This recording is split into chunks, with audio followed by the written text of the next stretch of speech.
بسم الله الرحمن الرحيم. الحمد لله رب العالمين عدد خلقه ورضا نفسه وزنة عرشه مداد كلماته. يا ربنا لك الحمد كما ينبغي لجلال وجهك وعظيم سلطانك. اللهم لا نحصي ثناء عليك أنت كما أثنيت على نفسك فلك الحمد حتى ترضى فلك الحمد حتى ترضى. جزا الله عنا محمدا صلى الله عليه وسلم ما هو أهله. أما بعد فقد قال الله تعالى في القرآن العظيم: أعوذ بالله من الشيطان الرجيم. إنا أعطيناك الكوثر فصل لربك وانحر إن شانئك هو الأبتر. صدق الله العظيم. وعن ابن عمر رضي الله عنهما قال: أقام رسول الله صلى الله عليه وسلم بالمدينة 10 سنين يضحي أو كما قال عليه الصلاة والسلام.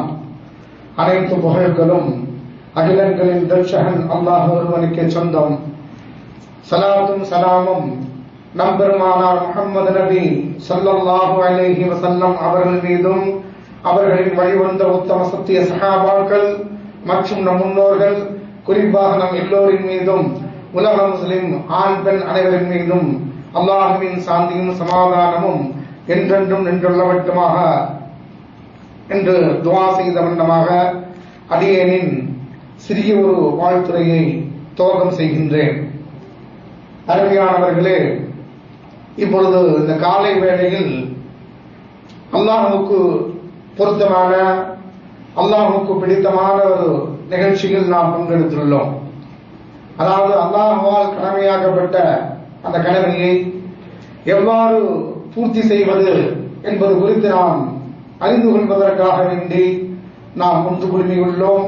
வல்லோன் அல்லாஹ் இந்த ஒன்று கூடலை புரிந்து கொள்வானாக, ஒப்புக்கொள்வானாக.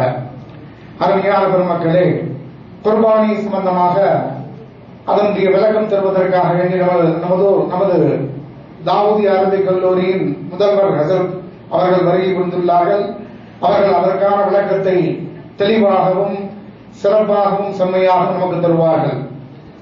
அருமையான பெருமக்களே, குர்பானி என்பது எவ்வளவு உயர்வான அமல் என்பதை நாம் நன்கறிவோம். இந்த குர்ஆனில் அல்லாஹ் தஆலா குர்பானியை பற்றி கூறுகின்ற போது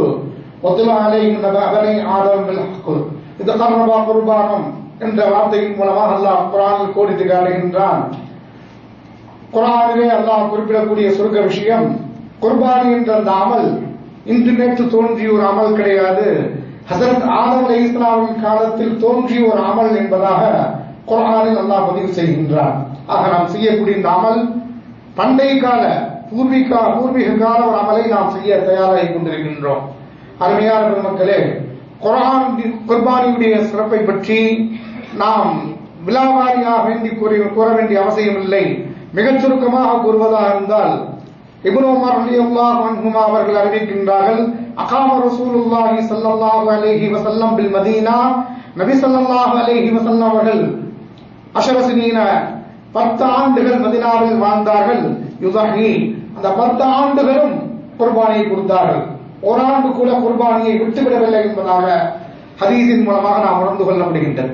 ஆக ஒரு அமலை ஹஸரத் ரசூலுல்லாஹி ஸல்லல்லாஹு அலைஹி வஸல்லம் அவர்கள் தொடர்ந்து 10 ஆண்டுகள் அதை செய்து காட்டியுள்ளார்கள் என்றால் எவ்வளவு உன்னதமான அமல் என்பதை நாம் உணர்ந்து கொள்ள வேண்டும்.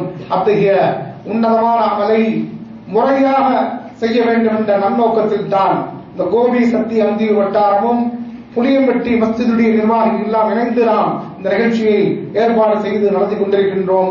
வல்லோன் அல்லாஹ் இந்த நிகழ்ச்சியையும் நிகழ்ச்சிக்கான ஏற்பாடுகளை செய்தவர்களையும் புரிந்து கொள்வாராக என்று வாழ்த்தி வாய்ப்பளித்தவர்களுக்கு நன்றி கூறி விடைபெறுகின்றேன். வாஹிர் தஅவானா அல்ஹம்துலில்லாஹி ரப்பில் ஆலமீன்.